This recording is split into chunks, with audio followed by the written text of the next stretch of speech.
Hi, this is your best friend Jill from Ontario, Canada, and you're listening to Is This Adulting?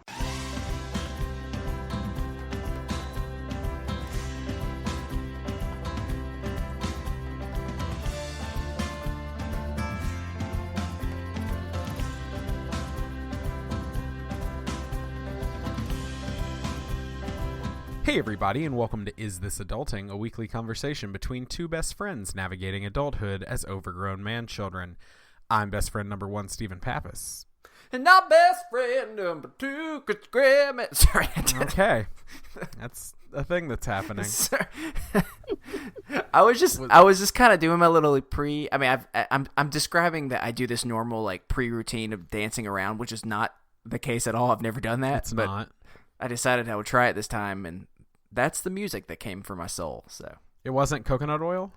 no, but anyone out there, if you need a good song to listen to Coconut Oil by Lizzo. It's a phenomenal song. It's inspiring. It will make you feel confident in yourself no matter who you are. No joke. Also, it's silky smooth. It is. It is. I listened to it. All right, well, we, this week, before we get into too many shenanigans, are excited to welcome another guest to the show. David Letterman. It's David. It's Dave. Oh my God, Dave's here. Hey, Dave. Hello. What an Hey, thanks for having me. Apparently, that's Dave's voice. No, this is Dave Letterman, like my next door neighbor. Yeah, I was like, who is that? Hey, well, thanks for the attention. That sounds like David Letterman's like stunt double. That's David Letterman's beard. That's who that is. he has the face for TV, but not the voice. All right, well, actually, it is Haley Gray from the Murder Road Trip podcast. Hey, Haley. Hello. How are you? Hello. Thanks for coming on the show. We're weird. I know. Just a current I'm putting up with always it for stay. tonight. Thank you.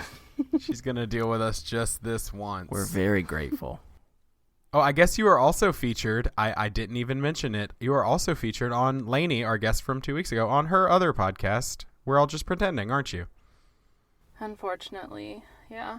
I do a segment called Bad Advice with Haley, where people write in and they ask questions where they want bad advice, and then I just say whatever comes to my mind. Ooh, let's test that. All right. Are we good? Okay, I was just making sure. Well, Stephen gave me a look, and I didn't know what that look meant. I didn't know if It that was like, just you terror, stop. but Okay. go ahead. All right, so I actually have to share this story with you. I told my wife This Kate isn't that I was going to, and so this is what I need advice on. So I did something that I know it's happened to so many of us, but everyone's just afraid to admit it. And since we're here, a show, talking about things that we're usually not allowed to in culture talk about, then here's my story. And that is, you know, when you're planning on going back home and you think that, you know, I gotta take a poop, but I don't know if I don't know if I should hold it or if I should go ahead and do it. You know, I think I'm good. I think I'm going to be able to be fine. And then you get like 6 minutes into the drive and you go, oh, I'm not good. Those are things I should not have done. And so then you begin to panic. And then every single light you have to stop at. And then you start questioning, am I about to go poo-poo in the car? And that was me today, y'all. I about went poo-poo in the car. And I didn't know what to do. And I'm literally calling my wife the whole time being like, Kate, I don't think I'm going to be able to make it. And she's giving me a pep talk. She's walking me through. And then you're not going to believe what happens. I get to the stoplight that's right near our house. And I'm like panicking because I have to slam on brakes because it gets to a red light. And then you're not going to believe who I see coming from the other light, just slowly going. And I just hear her going, it's Kate, my wife. She beat me home, and I was so upset. And yeah, so here's my advice I need from you. Hey, Haley, what you do when you got a poo-poo? I just hold it, man. At any cost? Okay, so for anyone who's a new listener, we are not 12-year-old boys, and our entire listener base is not made up of 12-year-old boys. I'm not going to say anything there. It's already off the rails, and we haven't even We're the started. Wiggles. What? Wait, Wiggles aren't for 12-year-old boys. It's a much younger age group. Sorry, keep going. I'm picturing the Wiggles now, but led by Dave Letterman. Not David Letterman, but my friendly next door neighbor. Like, hey, fruit salad, yummy, yummy, right? Yeah. That's one of their songs. Kids, do not eat fruit salad from Dave. Yeah, don't That is do my it. advice to you. That sounds like a really weird '90s like Nicholas Sparks book, Fruit Salad from Dave. It sounds like the deleted scene from the new It movie. Oh, Just God. instead of the clown, it's Dave apparently. All right, well, we're gonna get into everything in just a second. Wow, all but right. hey, Haley, do you want to tell people where you can be found on the interwebs, or just you don't have to? Oh, sure. You can find my podcast, Murder Road Trip, on Facebook at MRT Podcast because they don't allow the word murder. And then you can find me on Twitter and Instagram at Murder Trip. They don't allow the word murder. Not in your, link username. Twitter, however, has a very different opinion, and they're they're all like, use about whatever murder we're doing. apparently. Yeah. They don't care. Huh. Well, who knew? Anyway, before we get going, and before Chris takes it any more poo-poo directions, we're gonna go to housekeeping. Is that okay, Chris? Yeah, just keep going. Just keep going. Chris is hurt, I can tell. First, we want to say thanks to Jill for the audio drop at the beginning of the episode. Remember, if you want to do one of those, all you have to do is send us an audio file. You can record it on your phone and just say, hey, this is your best friend and your name from wherever you live, and you're listening to Is This Adulting? Thank you, Jill. I haven't heard your voice yet, so I'm always excited because I never hear these before the episode comes out. So it's always like a fun surprise, and I almost like do my own voice of imagining what they sound like. So I'll be trying to guess what your voice is until it comes out on Thursday, Jill. Hey, it's me. It's me doing the audio drop. That's not Jill's voice. Anyway, we also want to say thanks to Jennifer M. and the Our Americana Network for their new monthly pledges on Patreon. Remember, giving at the $5 level or more gets you a shout out on the show, as well as access to all of our bonus content. And, hey, we have a new merch shop. So, Yay. a few weeks ago, we announced, or I guess last week? Last week we announced that we joined the Orbital Jigsaw Network. And in doing that, we are now part of the Orbital Jigsaw Network's merch store. So if you want to check out our merch, we have all our designs on their merch store now. So you can just go to orbitaljigsaw.com and click on the merch store. And we have all our designs, including the brand new design we announced last week of the Self-Care is Sexy shirt. And everything now, surprise, surprise, can be made into a sticker. So if you want like custom stickers of any of our designs, you can just order those now, which is pretty cool.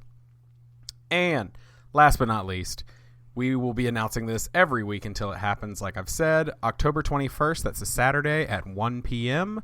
We're having a meetup. We're going to hang out. It's going to be me and Chris and Stacy, and that might be it, but we're going to do it. It's going to be great. And we're going to do that at Brakeman's Coffee in Matthews, North Carolina. I was in there this weekend. They're awesome. They support like all local coffee roasters. And they told me I could rent out the top room for free. So we will probably be in the loft upstairs. And so if you decide you want to come, just walk on up to the counter and tell them why you're there, and they'll send you our way. All right. That's all out of the way. We did it. We got through the housekeeping. I think Haley's dead. She looks so tired. That's just my face. Thanks for bringing it up. I just looked up and I was like, oh, she's tired of this already. She's so done with this show. No. All right, well, that's gonna do it for us here on Is This Adulting this week. I've been your Thank you best. for having me. We're not doing that. All right, well, I guess since it's the beginning, we're gonna start off this week just like we do every week with a mental health check-in. Chris, how you been this week? Better. That's it. Yeah. Better. All It's right. the truth, though. It is. I was waiting for more of a response. I didn't get much. No, it's actually been significantly better. I think it's just sometimes some things have helped, definitely, just at work and other type of things when it comes to anxiety and all that stuff. But I really can't complain. It's been actually really nice. I've had some just good stuff happen this past week. I've been able to see some friends. I was able to talk to some family members, and this time around it worked really well for me. So I've been really, really grateful that after having a really, really rough week, I was able to have a significantly better one. And so it's going to be actually short this week, and that's just because I'm really happy to say that things have been really good, and it's nice to be able to celebrate wins when you get them, whether they're short-lived or not. So that's what I got to say. Haley, how you been? I've been okay. I've been really stressed trying to get stuff done for the podcast because I leave for vacation on Saturday. Yeah. And then that might not happen because there's 3 more tropical storms brewing in the Caribbean.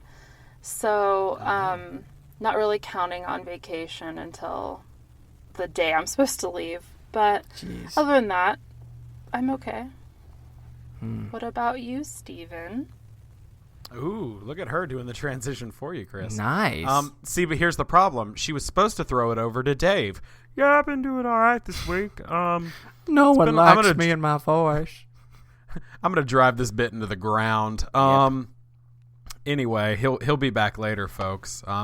I think at some point him and Carl the Chimney Sweep need to have a conversation on the air. I think you want him to be Carl, but he'll never I be don't. Carl. He'll never be Carl. Carl is the official mascot of the he's taken Brody might get pissed about that. Yeah, you better be careful with that. First time listeners are just like, what the hell are y'all talking about? So many inside jokes. We've created a lot of characters here. Go back to the beginning. Hey everybody, and welcome to Oh, you mean the beginning for them to go back and listen to the beginning of the podcast? I thought you meant just start over, so I tried. Steven, how have you been? Tell us. Yeah, no, I'm getting to it. I have been good overall. So last weekend went and did that last podcast on the left thing was really awesome. Recorded a bonus episode about that, which went up last Tuesday, and then after that, I had kind of a fairly chill week. And then, Haley, here's your weekly shout out. Not you, Haley, guest. Other Haley. I just really need my desk really hardcore and shook everything. So, hope that came through. Yeah, Haley, it's time for your weekly shout out. Haley came down and spent the weekend with me and my wife, and it was really nice. And I just basically did nothing for an entire weekend for the first time in a long time. I didn't mess around on my phone. I didn't do any of that. I just kind of relaxed and spent time with a friend who I've not really gotten to spend much time with since I got married a few years ago. And because we just haven't been near each other in a while, and so it was nice for her to come down and us to all be able to spend time together. And yeah, it was really good. The introverted side of me, after a week of work, then the last podcast on the left weekend where I was doing stuff all weekend, then another week of work, and then another weekend of being around people, even though I was really excited, and Haley doesn't really count, but being around a lot of other people throughout the weekend, going out places and things like that, I crashed last night so hard. I fell asleep on the couch and I was dead to the world. My wife said I snored, which I never do. So I was way out, and I had to go back and figure out where in 90 Day Fiancé I fell asleep. Because it's a real tough life, man. It is. I had to go back 3 episodes because it auto-played. So I woke up. I didn't know what was going on. It was 3 a.m. I was scared. But anyway, overall, it has been a good week. I recharged all day, and I'm all good. Well, look at us. I know, right? I don't even know how to respond to this. I'm upset. We haven't been to Negativity Corner in a while. Actually, I'm not upset. I'm very excited about that. Yeah, so we've been good, but if there's anyone out there listening that has had a rough week, we're really sorry for you, and we just hope that you can feel supported no matter what, and we hope that you're going to have a good week soon. Yeah, and as always, if you have a mental health check-in you'd like to share or an idea of how we can encourage you throughout the week, we remind you every week we're not professionals, but you can email us over at isthisadultingpod@gmail.com and share with us, or you can join the Best Friends group on Facebook. It's the Is This Adulting Best Friends, And seriously, y'all, that is a really, really cool group.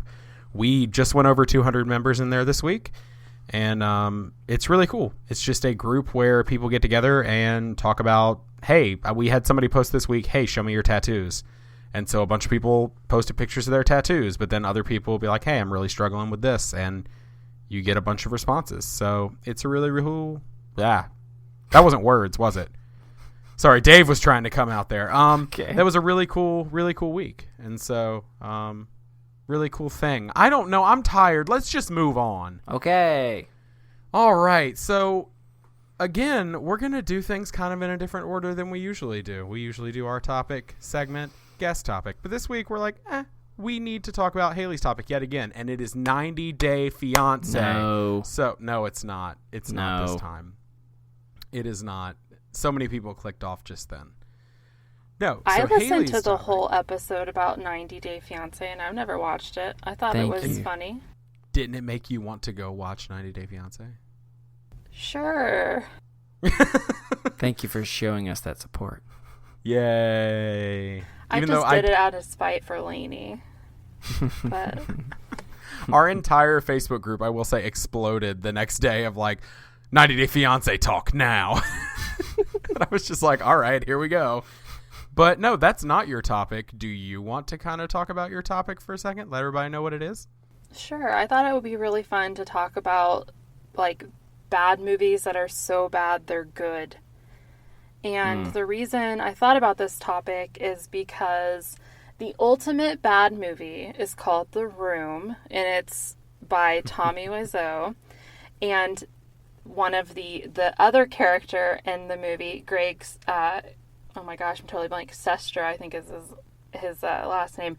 He wrote a book about making the movie, and it's called The Disaster Artist.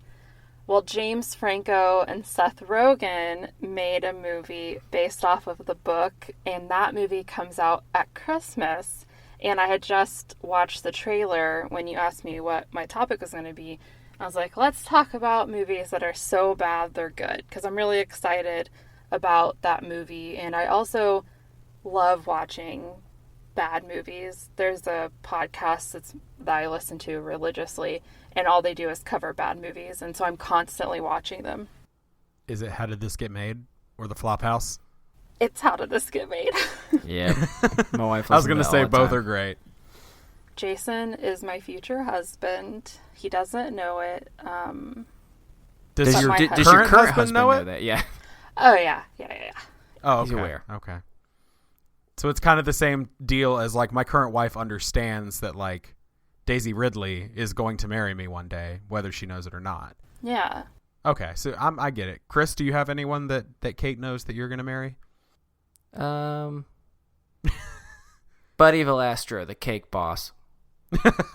That's a good pick. That's a Just good pick. just because I want to learn how to make beautiful cakes. Right? You could Man, marry my this- wife for that. Oh, I saw your wife. She tagged you, I think, in some... You can edit this out if you need to. But I saw No, that. that's great. Yeah, she makes cakes. Was like, I can't even frost a cupcake to save my life. So people who can do cakes blow my mind. She is literally making cakes as we speak, and as we talk about her making cakes, instead of talking about movies, we should probably talk about bad, good movies. So, do you have, like both of you, this is to either of you, do you have a favorite bad, good movie? Is The Room your favorite movie that's so bad that it's good?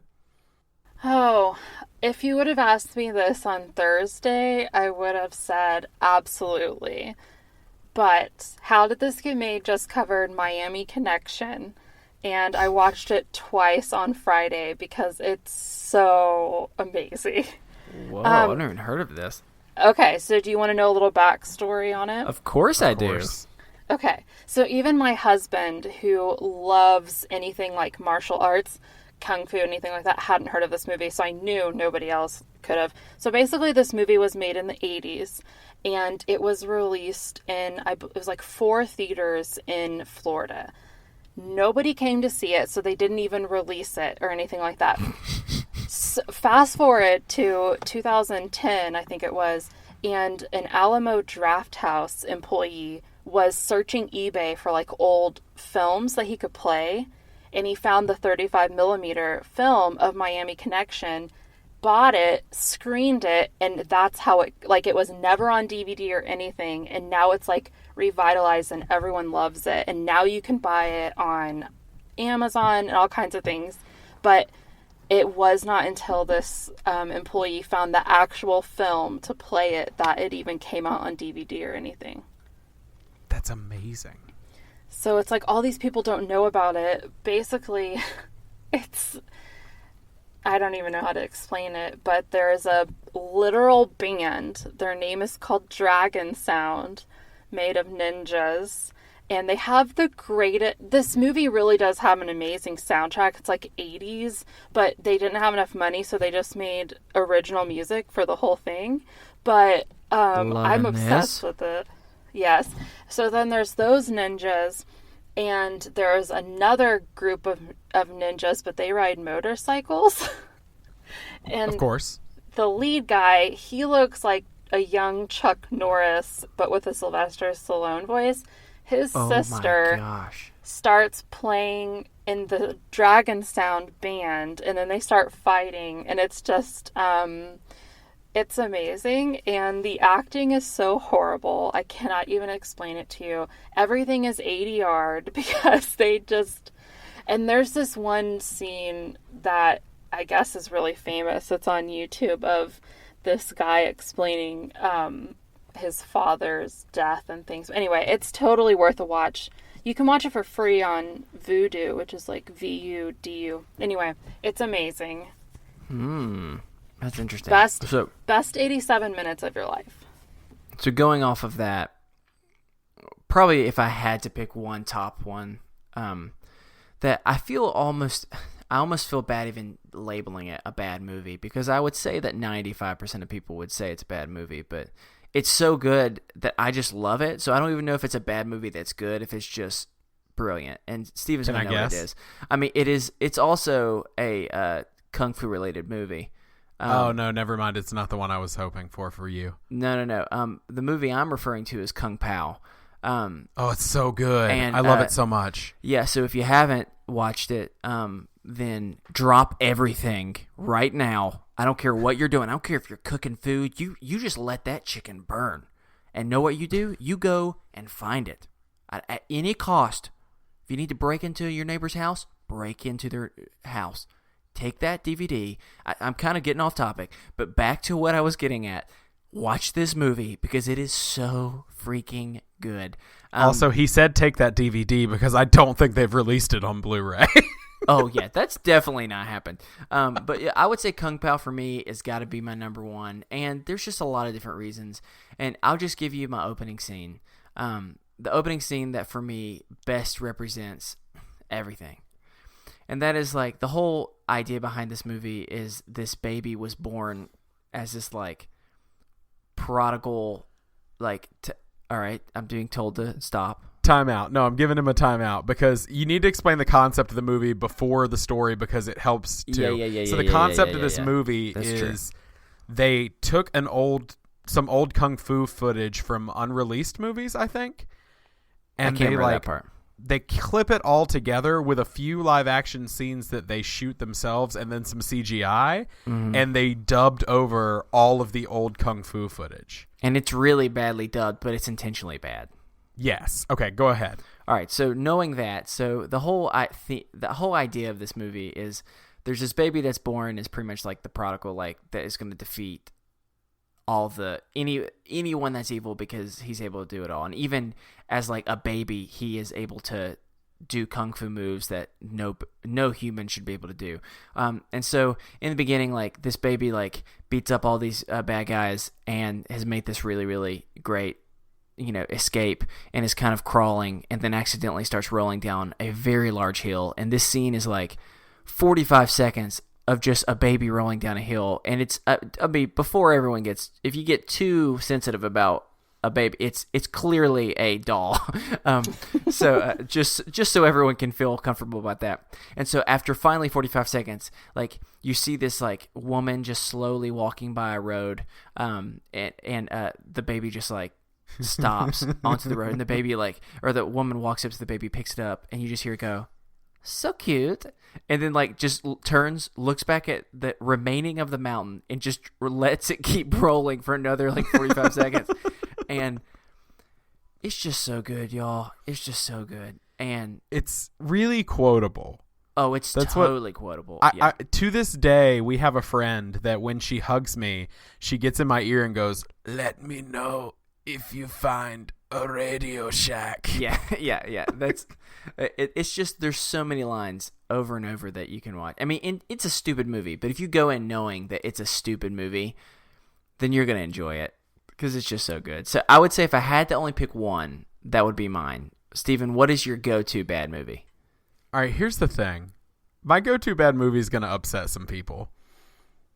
Because, well, there are categories of bad movies. Here, I'm gonna take some heat for this, too. Okay, so for me, there's some categories of bad movies, like, which are kids' movies that we watched as kids, and now you look back and realize just how bad they are, but you still love them, even though they're so bad. And I'm just going to call a few out, and come at me, Internet, because I've watched them recently. They're not good, but I love them.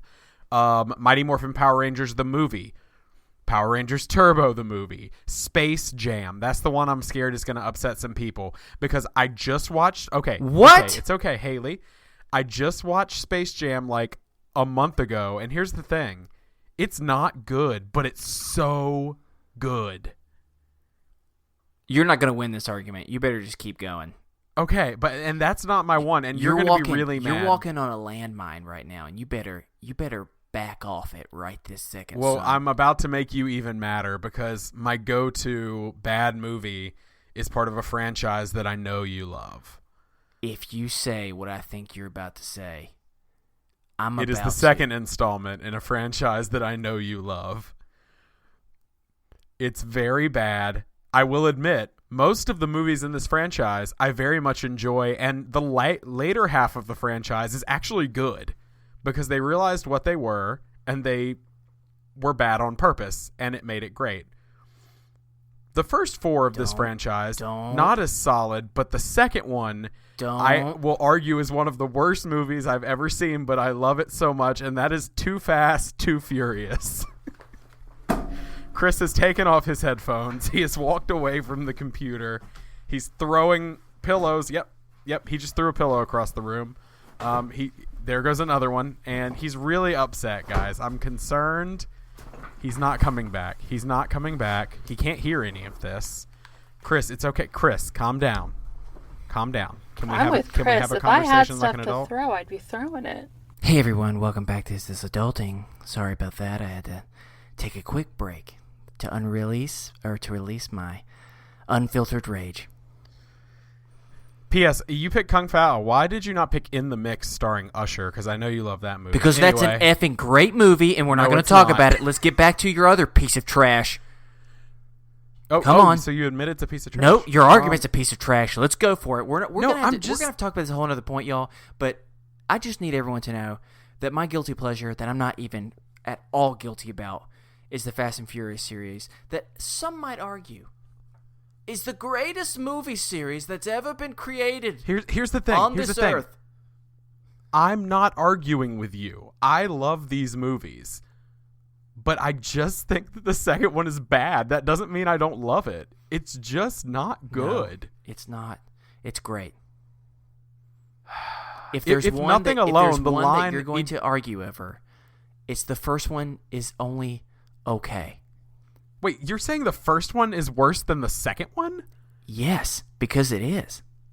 Is the second one the one where they drive onto the boat? Yes. The second one is where Tyrese is introduced and Ludacris is introduced.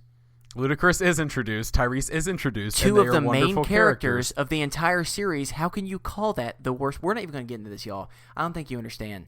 This is closest to fighting words that could be done. The corners are very Fast pretty. And the Furious I love the movie. Well. I've told you, I love it. The plot is not great. None of the plots are good. Your plot is not great. How about that? All right, whatever. All I'm saying is the line is uttered ejectocito cuz, and it's like super racist and not great. But okay, whatever. We're gonna keep going. How about we just list a couple others real fast? I've got a few. Ready? Here we go. First one, Roadhouse. This is, if you need to know what Roadhouse is with Patrick Swayze, it's very simple. Patrick Swayze, shirtless, doing some weird stretch yoga.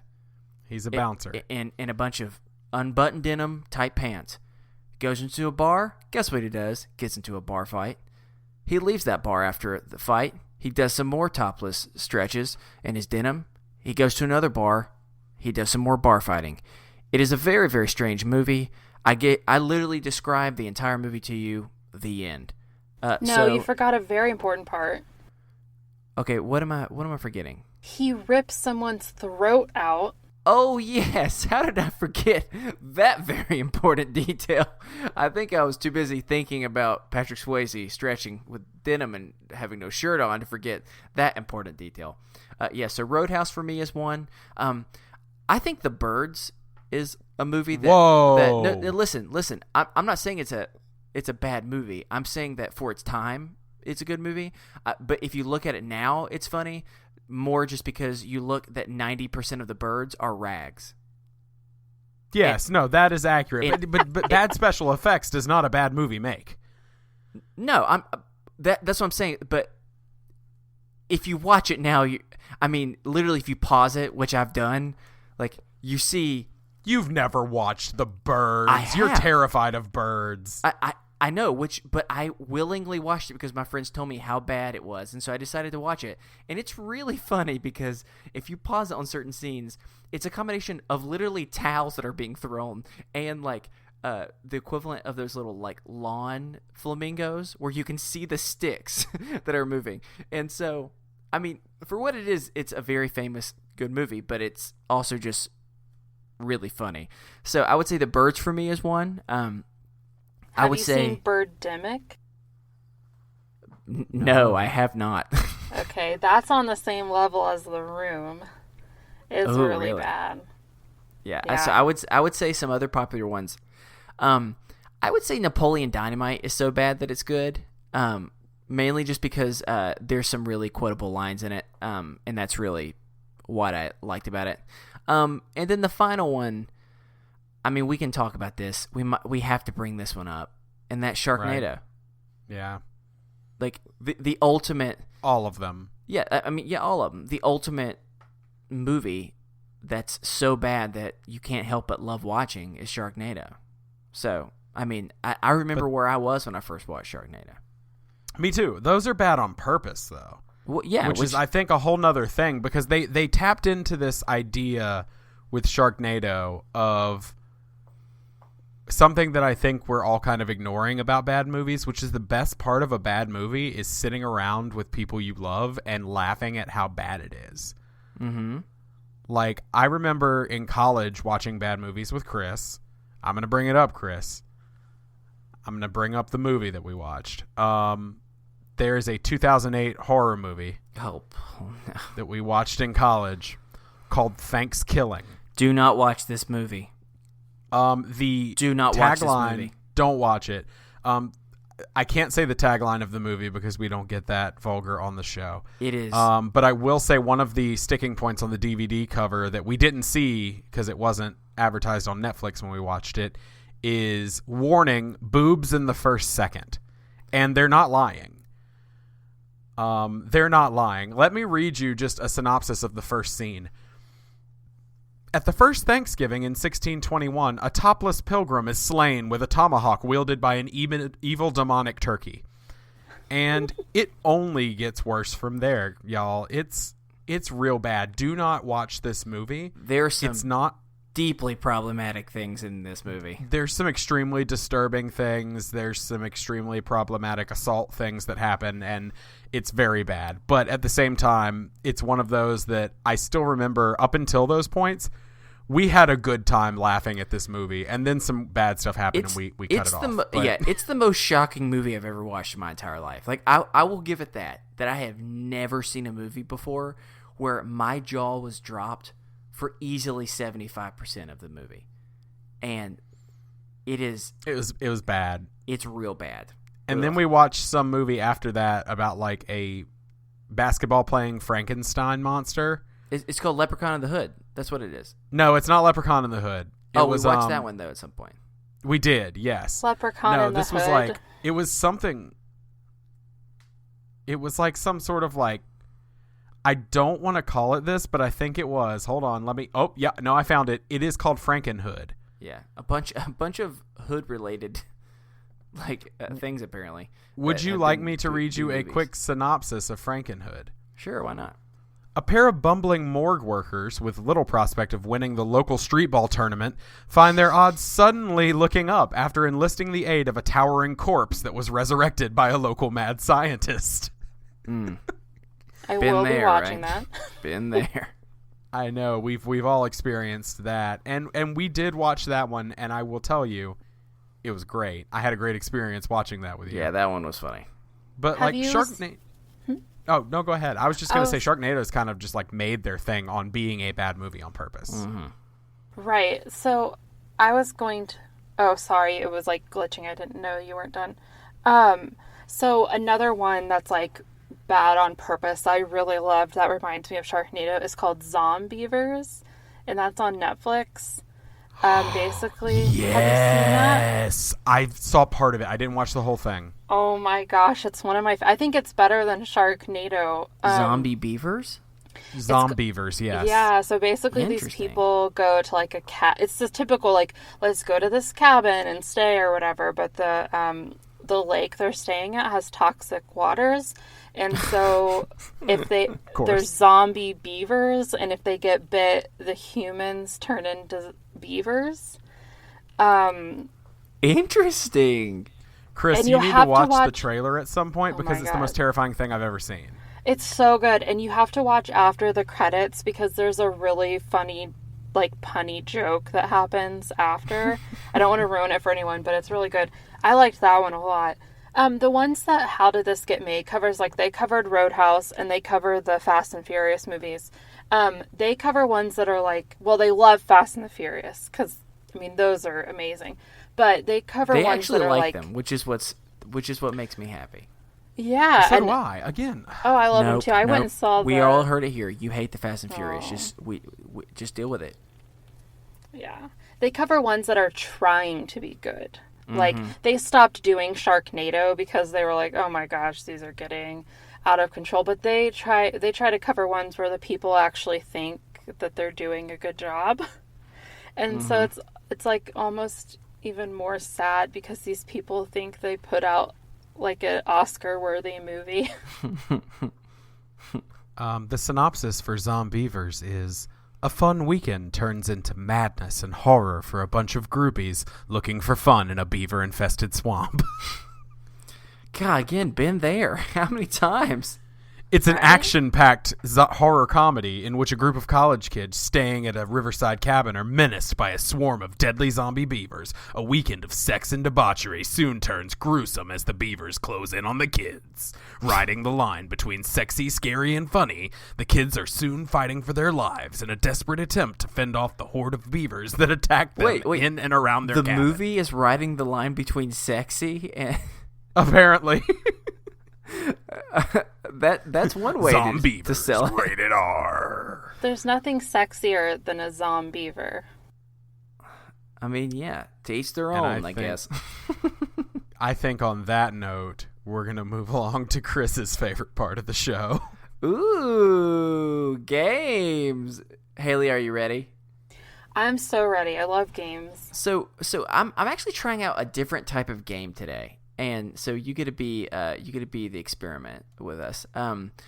This is one where I was trying to think of those games that, you know, you're hanging out with your friends, you know, in middle school or high school, and you kind of the first thing I thought of was like MASH. Do you remember that game? Oh yeah. Yeah. So I was thinking about that type of stuff, and another one I was kind of thinking about. There's different versions of it, but it's pretty much like F, Marry, Kill is kind of like the idea behind it. So I came up with it, the name Hitch, Itch, or Ditch, and let me explain what that means. So this isn't necessarily going to be people. Sometimes it might, but also sometimes it might be random things, items, just anything really. And you have to decide which one you're going to commit yourself to. I mean, whether it's a person and you don't want to actually get hitched, or like you can only pick one and that's going to be your ride or die. Like that's going to be what hitch is. Ditch is, sometimes you just got to scratch that itch that you've got going on. It's just, it's tempting. It's a one and done type of thing. That's what So I think that would be itch. Yeah, itch. Yeah, you said ditch. I said itch. No. The recording will show. Everyone go back 15 seconds. He said ditch will be, that itch. No, I think it probably just sounded like I said itch, but I said or ditch, but I said itch. And then the final one is ditch, and that's pretty self-explanatory. That's the one of like you could take it or leave it, or just you want to say I'm done. I that's the type of one that you would say you're on your first date. You say, hey, I'm going to go use the restroom real fast. And then you slip out of the bathroom window so you don't have to hang out with them anymore. I would advise no one to do that, but that's pretty much the equivalent of what we're going to do. And so we're going to start with something simple. And this made me think of this because today someone gave me one of these, and it was so nice of them. And so it's been on my brain. And that is a dessert. So we're going to talk about desserts. Are we ready for this? You have to choose which one you are going to hitch, which one is going to scratch that itch, and which one you're going to ditch. Brownie, cake, or pie? Brownie, that's cake, easy. or pie? So, Steven, we're going to start off with which one would you hitch? Oh, pie. 100% pie. Okay. Why? I love pie. When the cake or pie debate comes up, I'm always on team pie. Pie is very versatile. And I'm not sitting here arguing the cake or pie thing, but for me personally, like I just love pie. That crust. I like fruit pies. I like pumpkin pies and like nut pies, like pecan pies, chocolate pies, coconut. I mean, all the pies, meat pies, whatever. I'll even do a savory pie sometimes. Okay. But if we're doing dessert exclusively, I'm all about that pie. Okay. Haley, how about you? Which one are you going to be hitched to for forever? This is so hard. Your one and only. I think I'll do cake because there's so many different flavors. But I love pie as well. You're not going to go on a Bubba Gump style rant like I just did? Well, I feel the same way about pies as you, but I don't know, I'm going to go cake. Okay. I'm going to go with brownie. And we'll get into this a little bit more why, but actually someone gave me a brownie earlier today and it was awesome. And there's just something about it. I love both the corner pieces and the center pieces with brownies where it's like super gooey. Here's the one thing I don't like about brownies. I hate when people make brownies and they're like really, really dry. You know what I'm saying? Like that is the worst possible thing that you could give someone. Well, that's not the case, but that is a really bad thing to give someone. So if you're out there and you've got a dry brownie in your hand and you're thinking about giving it to someone, you throw that in the trash where it belongs. And you go and remake some beautiful smudgy, what do you call what fudgy? Fudgy gooey? and gooey and smudgy and smudgy. Whatever else. Maybe not smudgy, but so that would be mine. So the next one, which one is gonna scratch that itch for you? It's the one and done type of thing. So for you, Steven, which one? Cake or brownie? That would be cake. Ooh, okay. Yeah, I mean I like cake. I very much like cake, but I'm always gonna choose pie over cake. So for you, it's just kind of it's a birthday party. It's there. It's looking cute. So you say, yeah. Maybe this one. Exactly. I'll get down with that. Okay. Haley, how about you? What's going to scratch that itch for you? I'm going to say pie. I do love pie. I'm a huge crust fan, but I'm really picky about the type of pie that I like. So I feel like I love strawberry rhubarb pie, so I feel like that would scratch the itch. Okay. All right. Now, this one is difficult for me. And let me explain why this is difficult, because I'm about to explain something that Steven knows that no one else knows. And I actually want to choose ditch, not itch, for both of these, because I hate both of them. But if I have to pick one, I'm actually going to pick cake, believe it or not, for my itch. And the reason why is, so fun fact, I absolutely hate cake. I don't like cake. I He don't like does. cupcakes. I never have. I don't have them for my birthday. If people want it for my birthday, they can have it, and they'll just eat it. I've never liked cake. I think it's just a strange, sweet cornbread that is not as good as cornbread, and it's just, but not very sweet. But the reason why I'm going to pick cake is because I love frosting.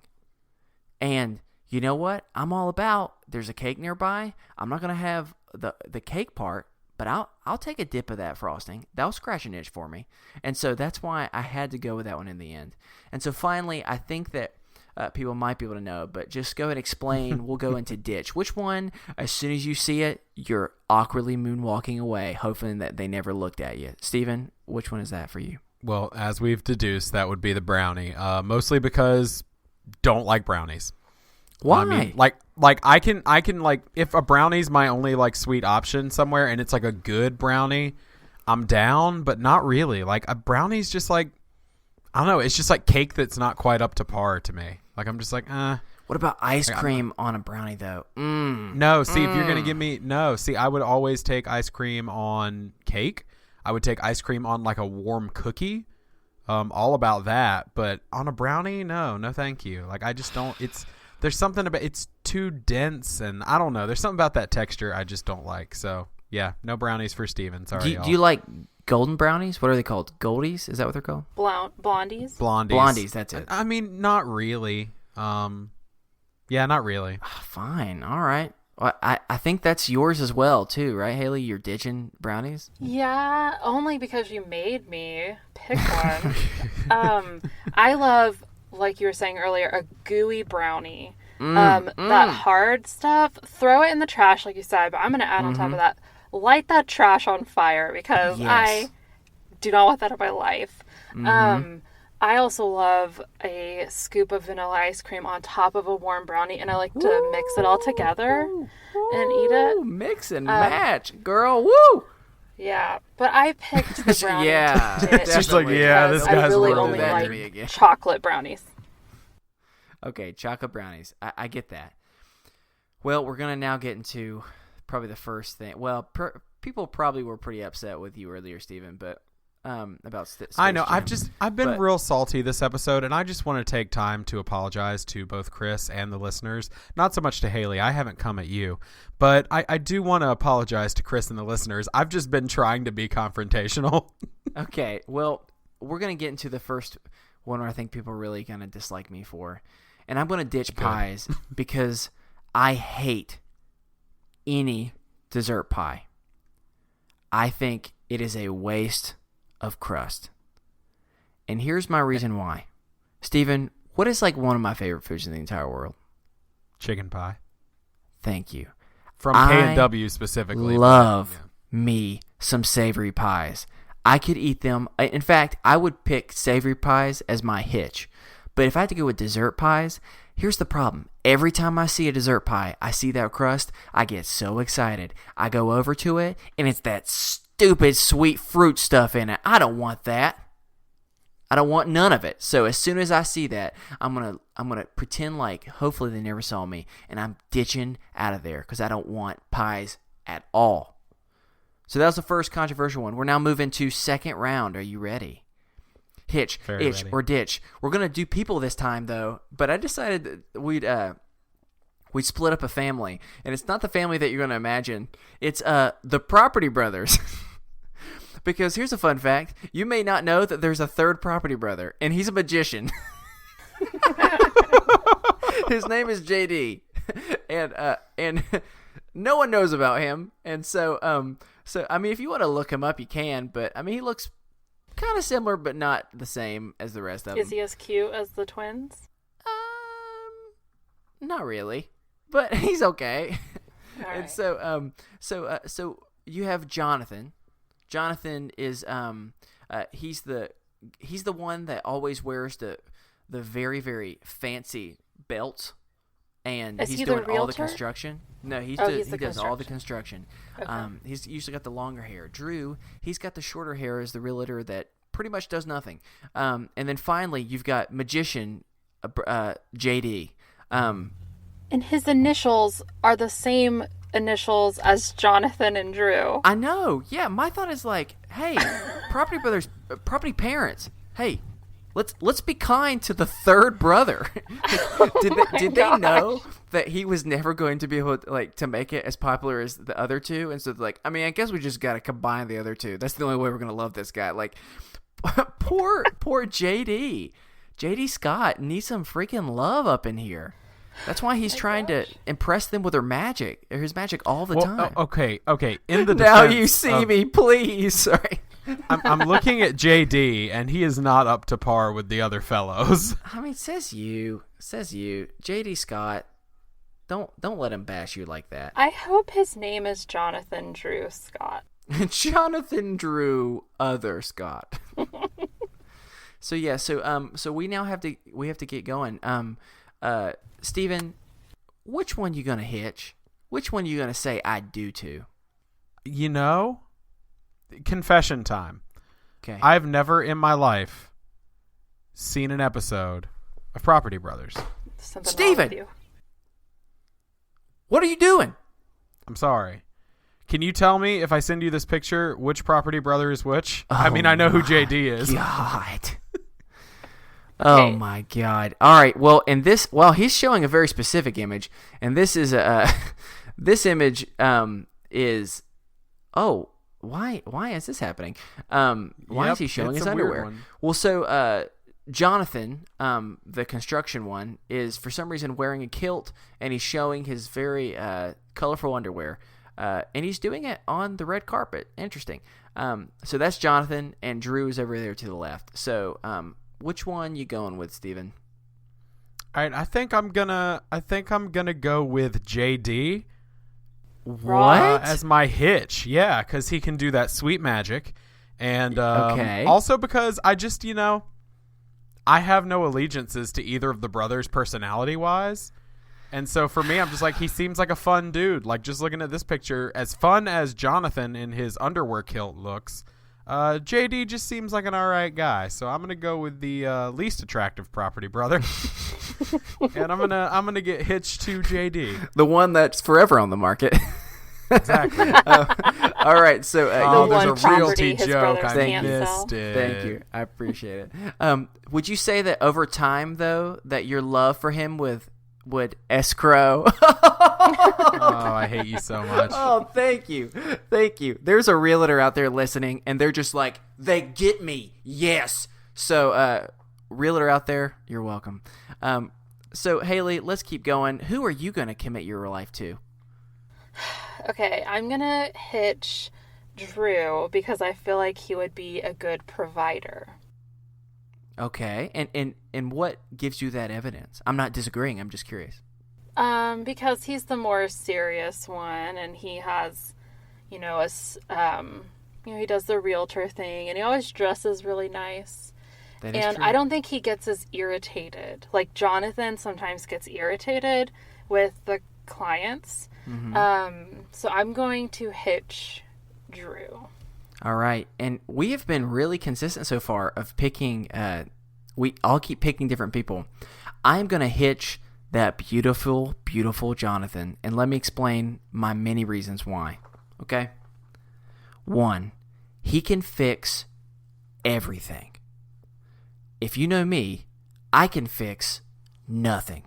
Right. That skill set, that's an important part when you're choosing a mate for life. In fact, Chris can actually break a lot of things. Yes, I in fact, I have. Next point.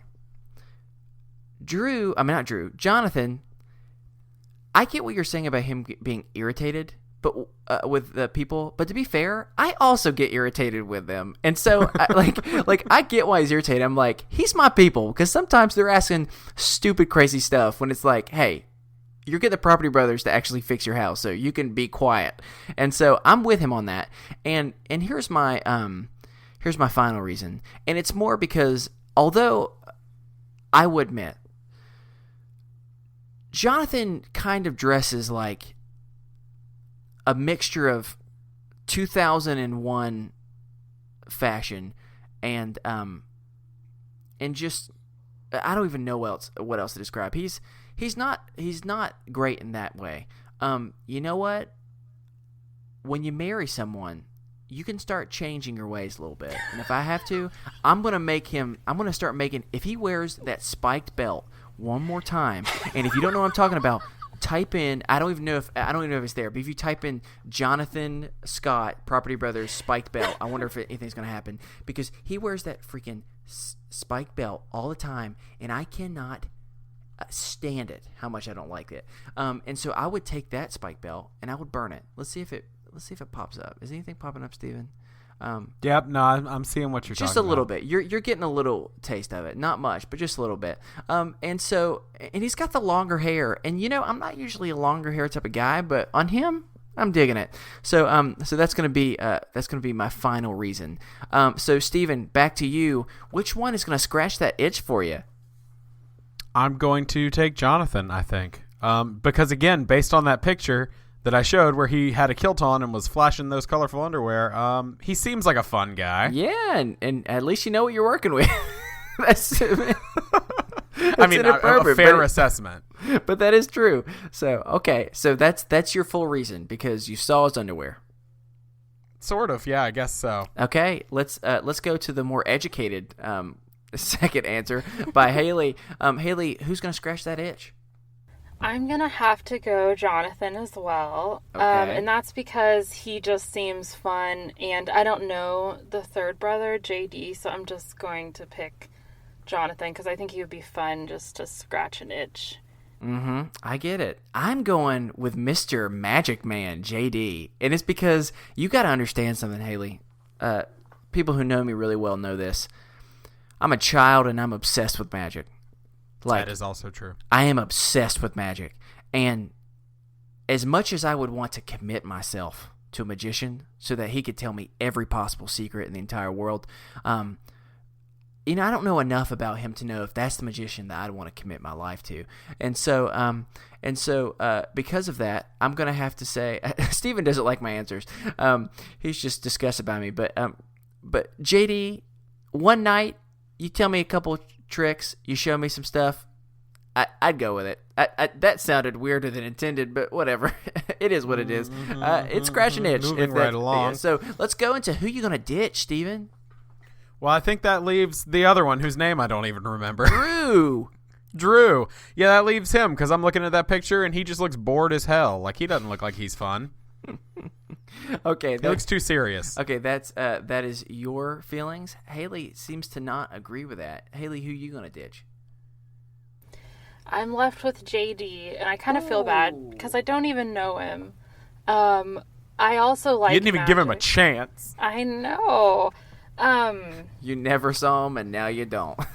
I know. Abra could get the heck out. I'm sure he's a great guy. Maybe he can get his own magic show. You would think that he would have already had that, because I feel like the Property Brothers. Oh my God! What if they do a show? All three of them. They renovate a house and then he makes it disappear. Or even better, like he does. Like they do all of the work. And then at the very end, when they're about to show him, he just goes, "Bacha!" with like some random glitter, and then they go, "I helped." That's all he does. Yep. So okay, so you're gonna ditch JD. I am gonna ditch Drew, and here's the reason why. I think he's the most attractive of all three. I do. I think he's the one that looks like the most like an adult. And I think he probably is the most like an adult. But here's my problem with Drew. And that is, if you've ever watched the Property Brothers, Drew does nothing. He literally does nothing. Jonathan does all of the work. Drew does nothing. And because of that, I do nothing. I don't need another one. And I don't need someone looking better than me. I'm insecure as it is. Get out of here, or whatever your name is, Drew. Go marry a model. Are you implying that your wife doesn't look better than you? Oh, that is what I implied. It's a slippery slope. That's not what I was going for. Sorry, wife. Sorry, wife. Whatever. I'm done. So that's the next round. And so we're gonna finally go with this one. And I wanted to pick one that is difficult because none of these are good. Are you ready? Yes. You either have to scratch the itch, or ditch a stubbed toe, a jammed finger, or getting hit at the tip of that nose where it makes you cry and it's like the worst feeling in the world. Do you know what I'm talking about? Mm-hmm. So, Steven, which one, if you had to commit to one that you're always going to have to do, which one are you going to pick? How often am I doing these things? I'd say Like once daily for the rest of my life? No. I'd say like once a month. Oh, okay. I'm gonna roll with. I'm gonna hitch a stubbed toe. What's your reasoning? A stubbed toe is the worst, but it's very brief and momentary, and then the pain is gone, and then I'm fine. I'm not sore for the rest of the day. I'm not whatever. I stub my toe, I yell shit, and then I move on. Like it's about it. Okay, that makes sense.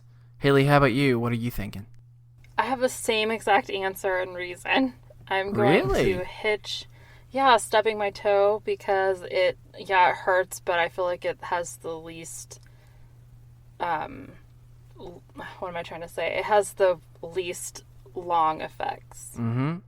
And with that, I would agree. I'm going to hitch that stub toe. We're all on the same page finally.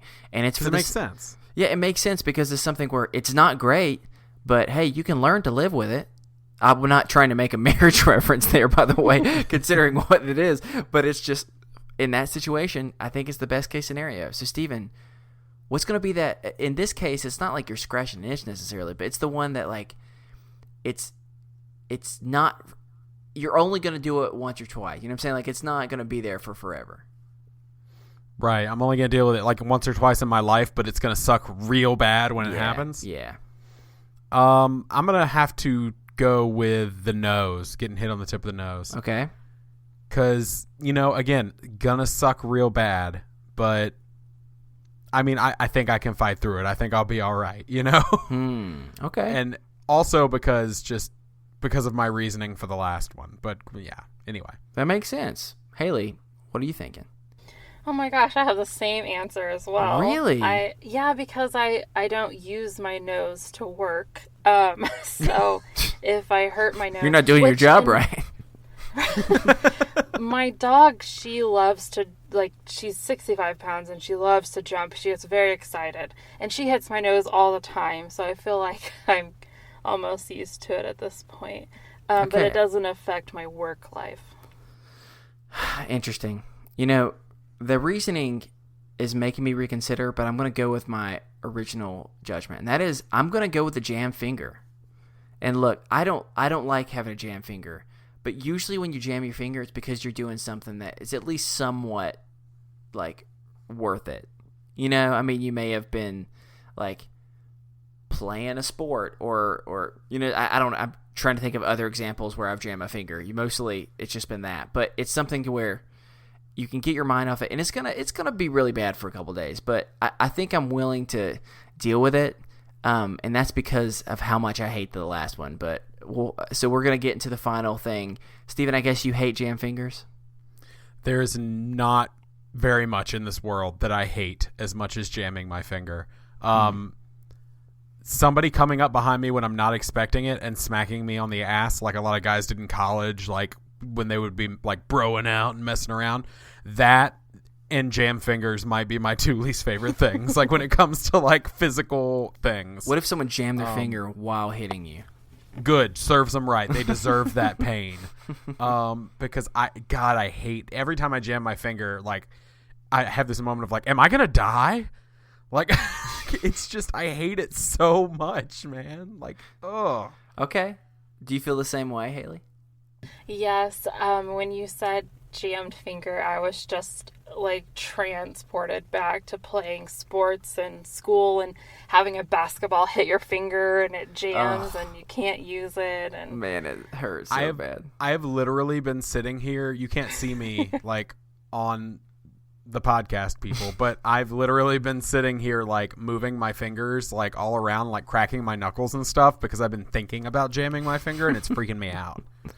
See, I hate jamming your finger, but I hate being hit on the nose so bad because the experience that I'm talking about is those, it does not happen much, but when you get hit on the nose and it makes your eyes water so bad, right. And it is like a level of sting where it's like, how is it possible that this could cause that much pain?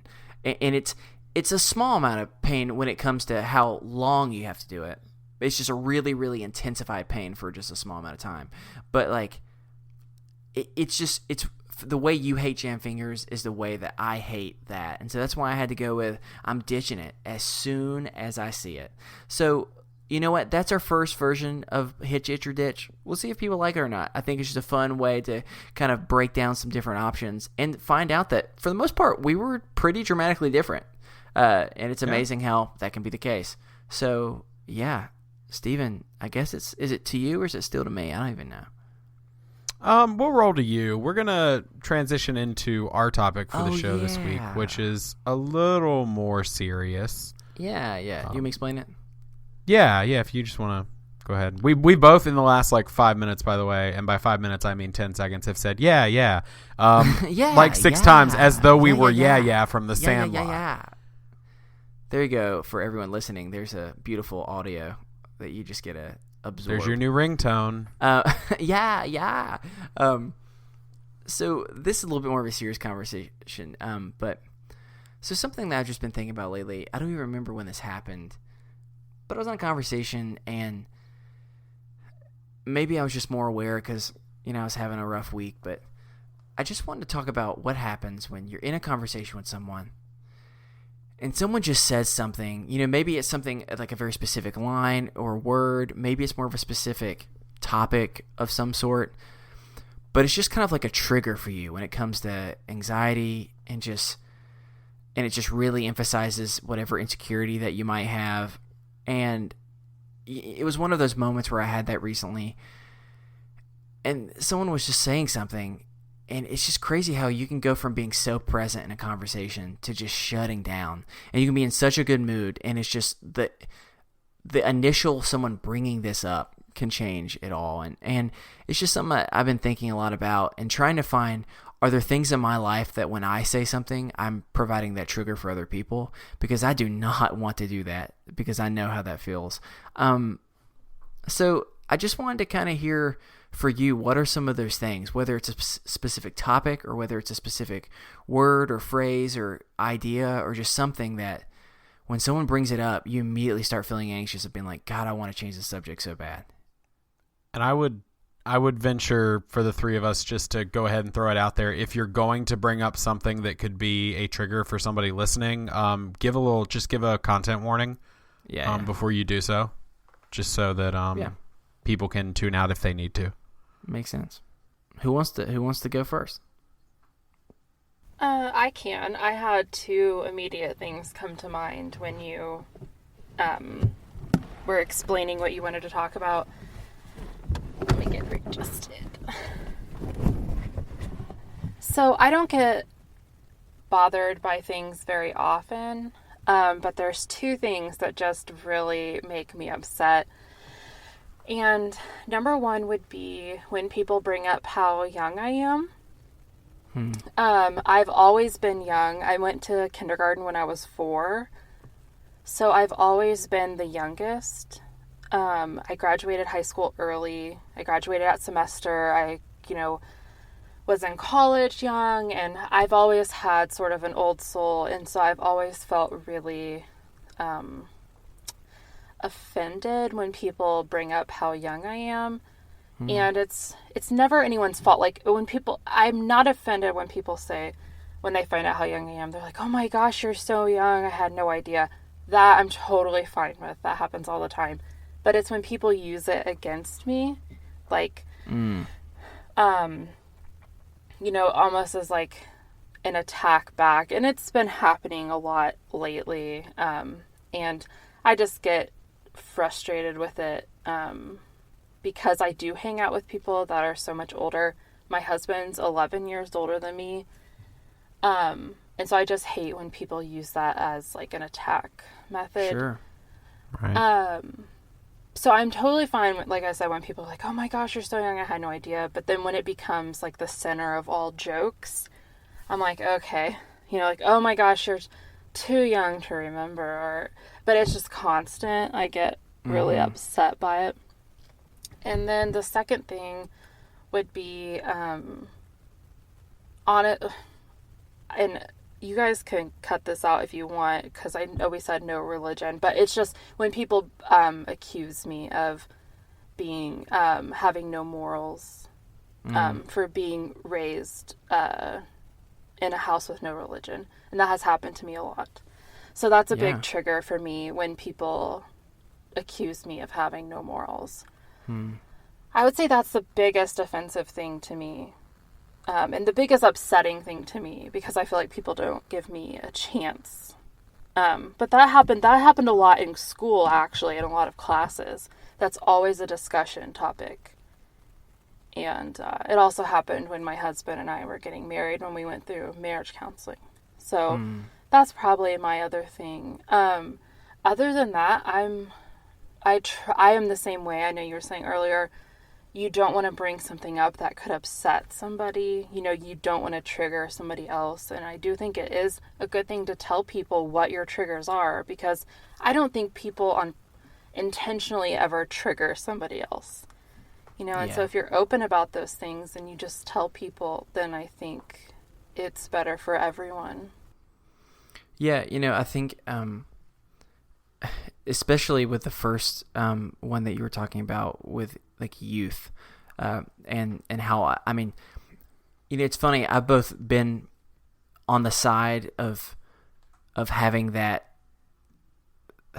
what do I even say, that not accusation, that just that I've been the butt of jokes for when being younger, and how it's, for whatever reason, it's portrayed as being this patronizing, offensive thing, and I've also found myself doing it, and in a much more innocent way, but more of like, oh, you don't even remember that movie coming out? Gosh, how young are you? But like, it's interesting how often differences between you and someone else, the way that we as people interact is not, ooh, that's interesting, let me learn more about your differences. Instead, our immediate go-to, and I don't know like where the discomfort stems from, of because you're different, I need to acknowledge it by joking about it. Does that make sense? Like it's just an interesting thing that happens, and you know, I catch myself in different ways doing it, and for me, like let's talk about the young thing. Like when someone tells you like, oh gosh, I can't believe how like young you are, but they mean it in like a derogatory way. How else is that supposed to be taken? You know, like what else? What is your response supposed to be other than yeah? that is right. True. like I mean, what are they expecting you to respond with? There's like nothing that you can, and so it's just like it's more of like a statement that, whether people mean to or not, almost has like a selfish aspect of, I just need to get this out. So I just need to make my observation known so everyone can be aware that I'm amazed that you're young. I don't really know what the end goal of that comment is, and I feel like a lot of times that's how triggers get started, where people don't really have a point to their conversation other than to just say it. Does that make sense? Oh yeah, completely. I think it's one of those things where people just say it because they have nothing else to say. Mm-hmm. And I'm sure it doesn't bother like 99.9% of people. I just think it's always been one of those things that just like, it just hurts my feelings and I don't think anybody does it to be, like you were saying, it's just, what's the point of saying it? Like, I don't say, oh my gosh, I didn't know you were so old. Yeah. Yeah, that'd be considered so rude. Right. Well, and you know, I would just say, like, to provide any support that I can, in my personal experience with my friend groups, I think you would be surprised that I've heard so many of my friends express that same thing of, it's really, really frustrating and painful when you keep joking about my age, because there's a point where, and I was actually just having a conversation with someone about this earlier today. The image I like to give a lot of times is, if I were to say multiple times in a conversation, I'm joking around and continue to make the same joke that you need a haircut, eventually you're going to start, it's going to become pretty painfully clear that I think you need a haircut, and right. I'm just passive aggressively making it into a joke because I need to share my opinion. But am too afraid to actually just tell you, you know?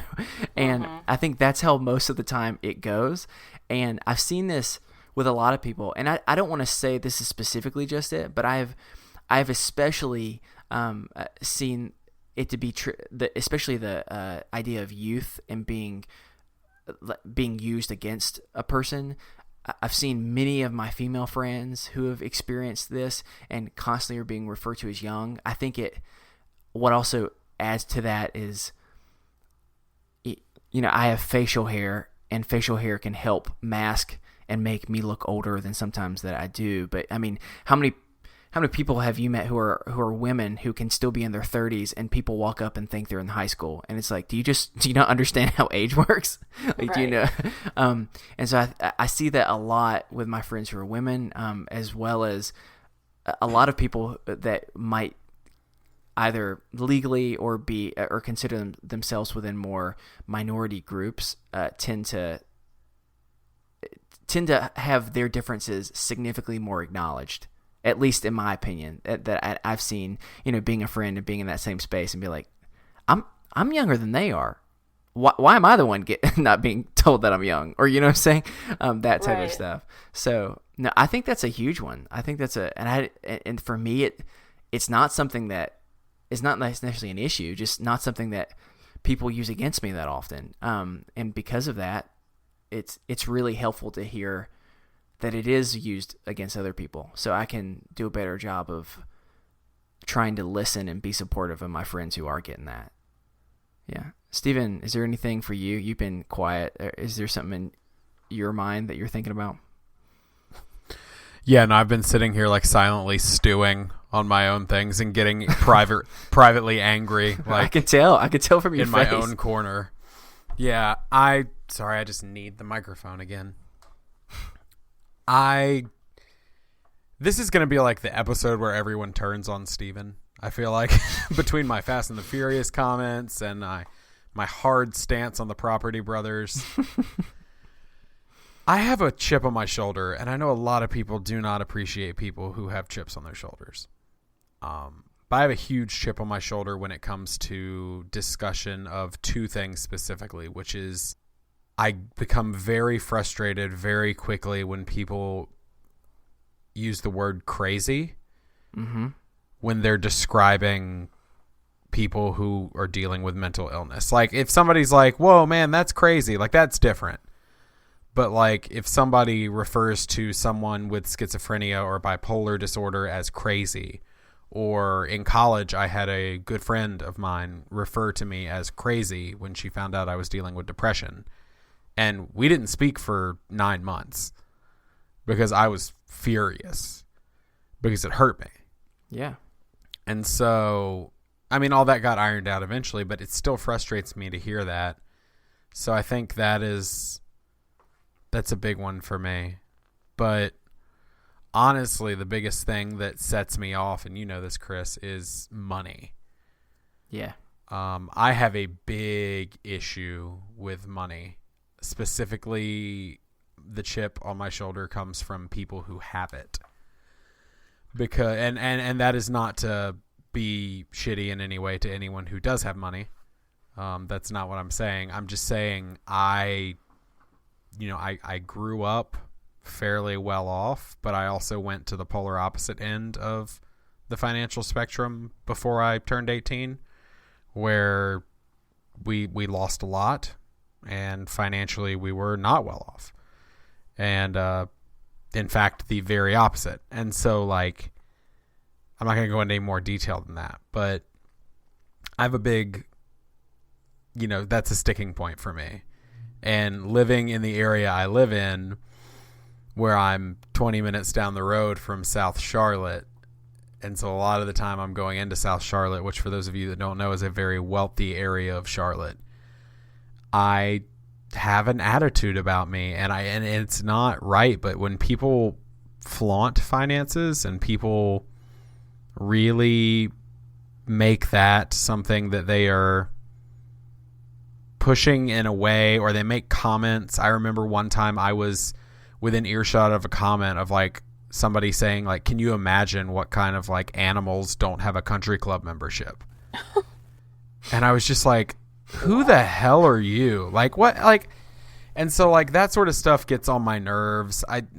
And to the point that, like, it comes out when I'm upset about other things. Like I mentioned on the show, I guess a couple months ago when we did that first tasting video, one of the things that really upsets me is when people take shots at me for my weight.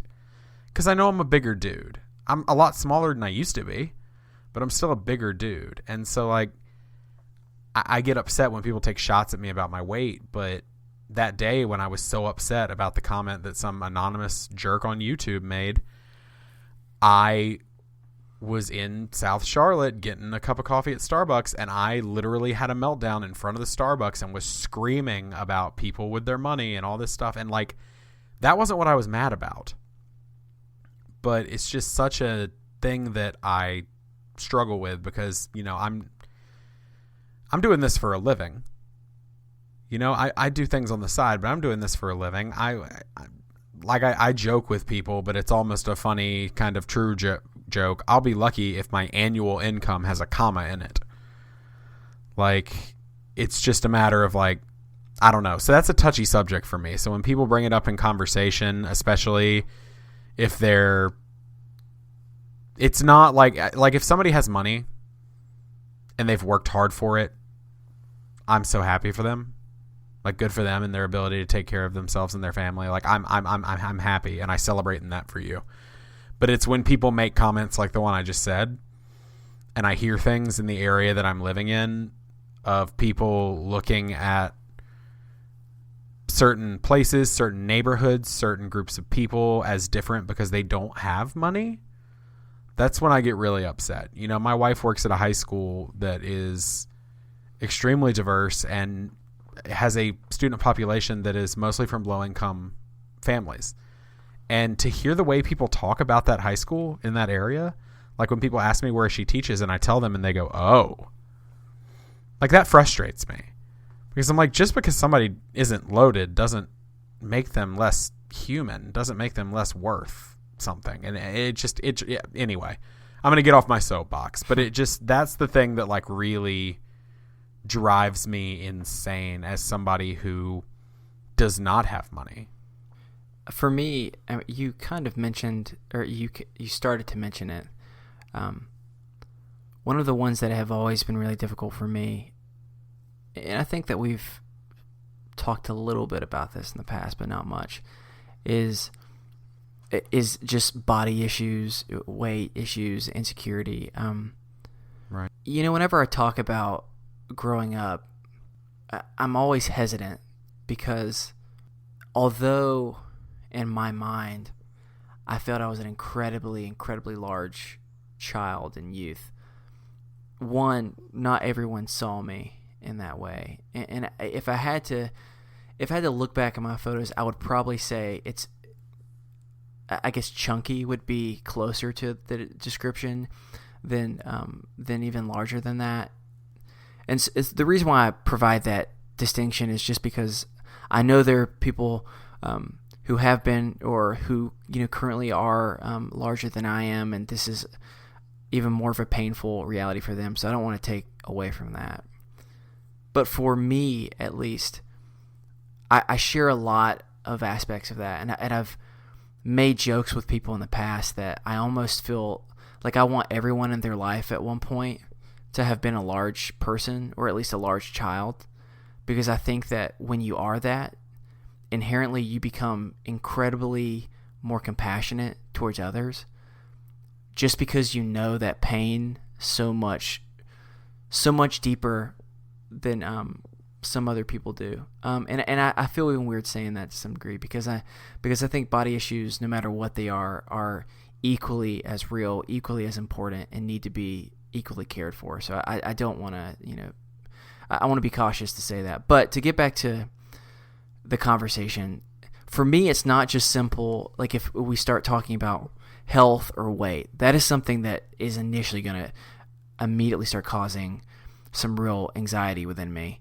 But it's even beyond that. It's whenever people start talking a lot of times about swimming, about, you know, water-based things. I mean, I remember so often playing games and stuff like basketball or something in middle school or maybe at like daycare or something. And Steven, did you ever have to do like the shirts and skins type of thing? God, yes, I hated it.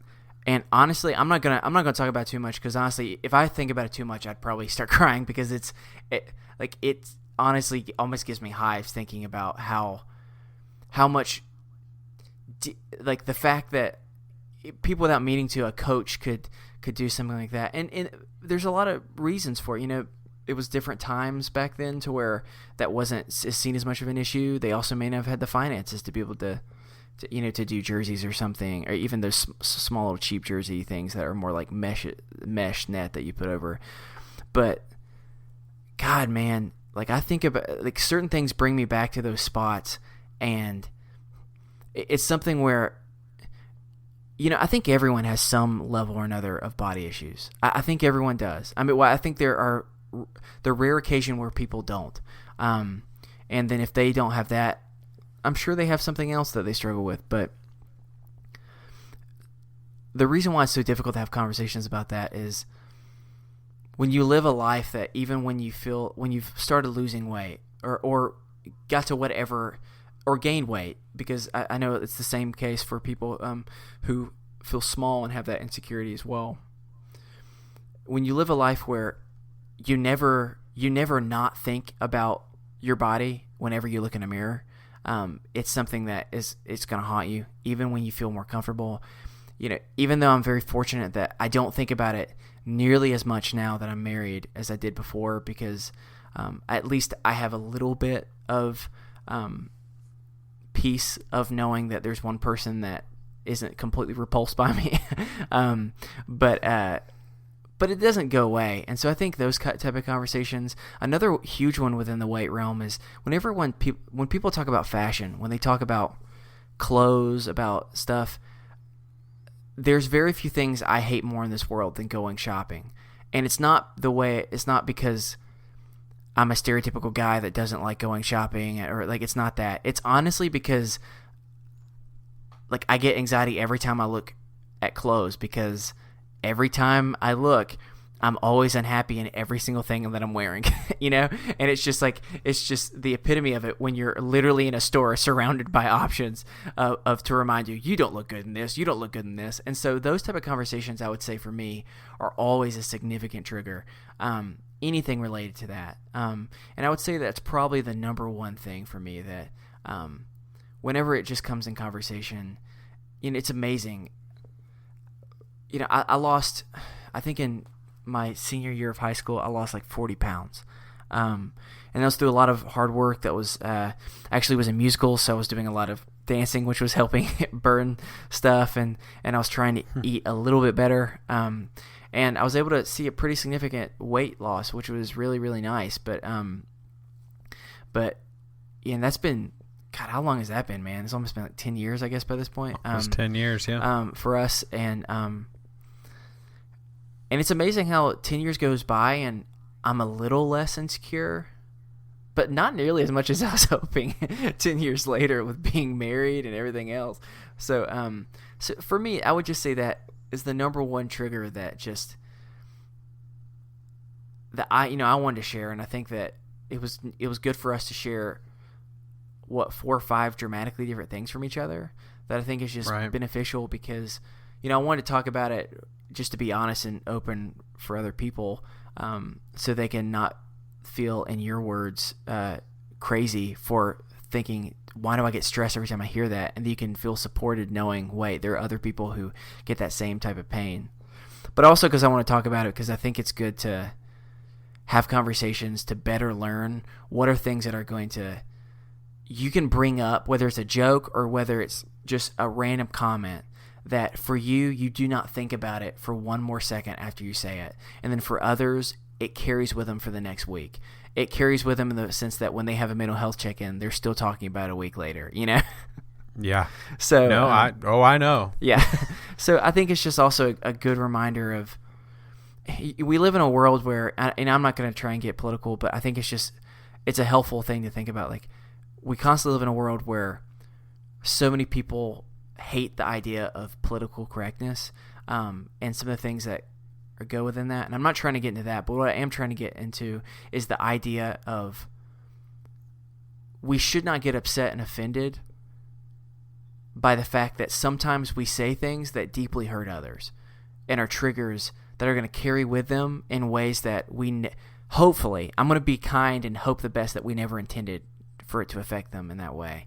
And so I think that if we're living a life that we're trying to be compassionate and care for other people, no matter if we want to live our whole life that way or if we just want to try and be a good person in our spare time to the best of our ability, I think then thinking about how we talk and thinking about in conversations, is there someone that might really be hurt by the conversation we're having right now? Because I think it's a really good way to train that muscle in your body to not just be thinking about yourself, you know? Yeah, no, I get that. I talked for a long time. I'm sorry.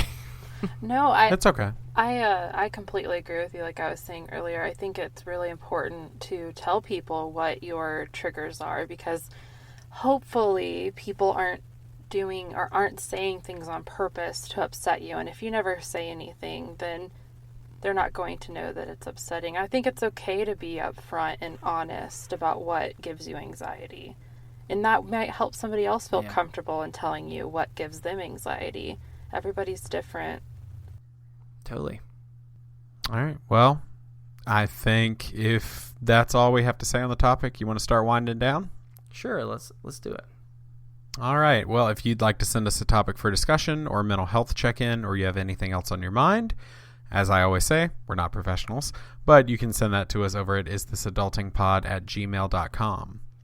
You can also follow us all over on social media. You can follow us on Twitter at isthisunderscoreadulting. Please like us on Facebook. That helps people find us, as well as, more importantly than liking us on Facebook, if you need a place to feel like you have support, maybe you don't have it in a lot of places, or maybe you have conditional support, which I think a lot of people have in their lives, where they kind of give it to you, but it comes with very specific things that you have to just deal with. If you don't want conditions with it, then join our community of really, really amazing people from, by this point, all over the world. I mean, we had one of our good friends from college join from Macedonia. So we have people in UK, Macedonia, New Zealand, and so many other places. So it's just a really great place for people to come together to goof around, as well as to share when, man, I'm just having a rough day, and have people to say, it's okay. Like, if you need something, please let us know.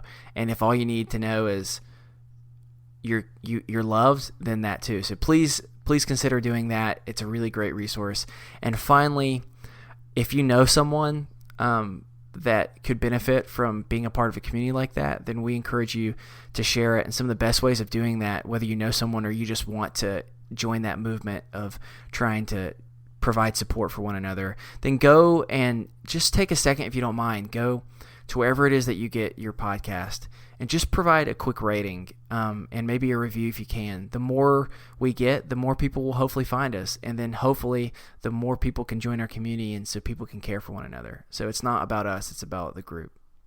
We are part of the Orbital Jigsaw Podcast Network. You can find our show as well as others at orbitaljigsaw.com. Shows like the Dirty Bits podcast with Tawny Plattis, a podcast devoted to retellings of the sexy, scandalous, and salacious stories your history teacher likely left out. We are currently entirely listener-supported, so if you like what you hear, please consider clicking the Support the Show tab on our website, isthisadultingpod.com. If you support us through Patreon, we have tons of cool rewards, exclusive content, coloring pages that I will color you, so that's fun. Things like that. So check it out. It's real cool. I don't know where I went with that. Sorry, I got distracted. I'm a child. We'd like to thank the collection for the use of our theme music, The Borrowers, off their album Ars Moriendi. That's going to do it for us here on Is This Adulting this week. I've been your best friend, Steven. I've been your best friend, Chris. And I've been your new best friend, Haley. And remember, kids, be happy, stay healthy, and go hug someone. Because you never know. They might be that third property brother, and he needs love too, y'all. JD. He's going to pull a rabbit out of your hat. Or if you don't have a hat, maybe somewhere else. And if that's the case, maybe you want to call the cops. Because where do you get that rabbit? Oh, gosh. All right. Have a good week. Bye. Abracadabra.